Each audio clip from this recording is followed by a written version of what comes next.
Let me guess. If you're a parent trying to talk to your teens about tech and screens and social, you feel like when you're doing so, you're speaking a completely foreign language. If that's you, go ahead and subscribe to this channel. And let me guess, if you're a teenager, having a parent try to relate to you in that tech space and it feels totally cringe, go ahead and give me a like on this video. And if you're a youth pastor just simply trying to bring the two sides together, well, then you're in the right spot. Go ahead and turn the bell on, because here in this video on the Hybrid Ministry Show, what we're going to do is I'm going to share with you my parent and tech philosophy.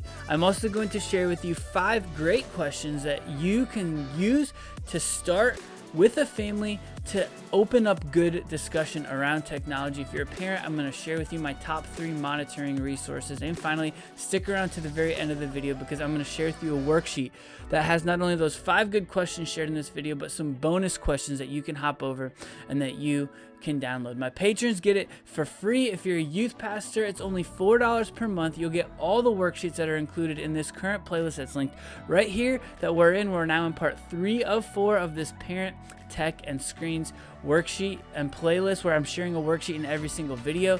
The Patreon subscription is only $4 per month, and so that would cover all of these worksheets and then some. Along with, if you subscribe, you get a bonus podcast where I'm going to talk about what I'm doing weekly in my youth ministry, helping promote creativity, screen safety, and hybrid ministry. Welcome, my friends, to the show that's named after what I call it. Welcome to the Hybrid Ministry Show. All right, so here's my philosophy around technology and screens, okay? The philosophy is very simply this. You just have to start having conversations around it, especially if you are concerned about your teens' usage, or you might be concerned down the road about it. Start the conversation earlier than you might want, because here's the thing.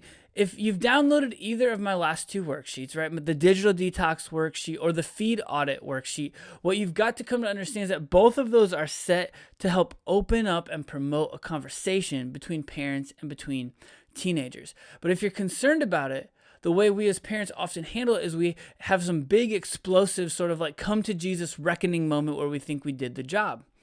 But the change often best happens and the transformation takes place most naturally through ongoing conversations, where the conversations feel less threatening, which is one of the reasons, especially in the last worksheet, where I encourage you as a parent to offer immunity, because you may, as you're auditing your son or daughter's feed, you may find things that you don't want.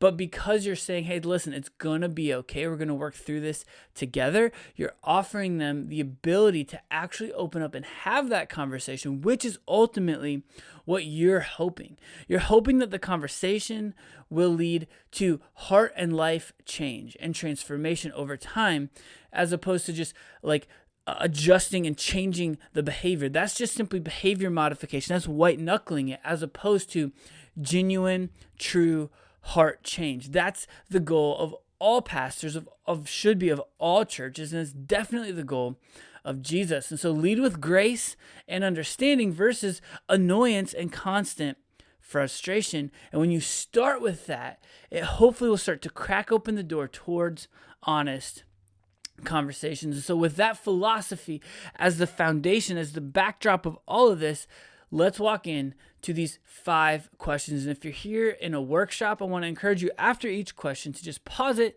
and stop and let parents and teens have these conversations in rows or round tables or wherever, whatever your setting looks like. So the first question is this: how does technology make our life better? I want to encourage you to think about things like perhaps Life 360, right? Like GPS type tracking things, or even just GPS navigation in general, being able to get from point A to point B, especially if you're in an unfamiliar place. Maybe things like banking or keeping a shared calendar or grocery list. Like, all right, think those types of things.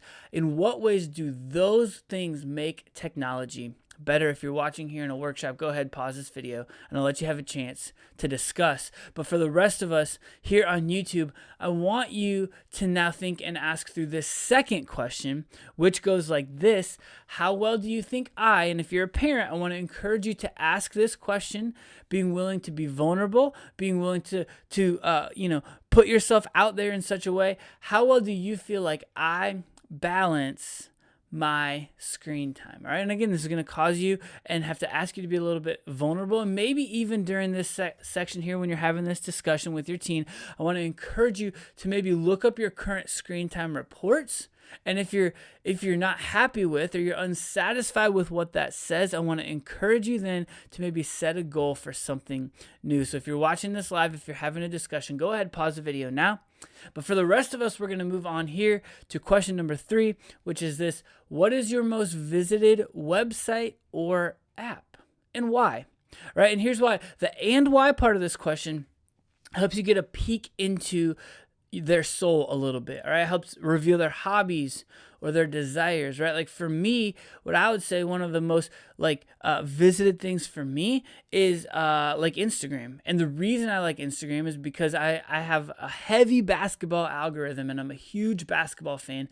And so getting on there, I'm hoping that it will share with me, illuminate with me, give me interesting content around basketball. And in doing that, the and why part of that question, right, reveals to you that I enjoy watching basketball.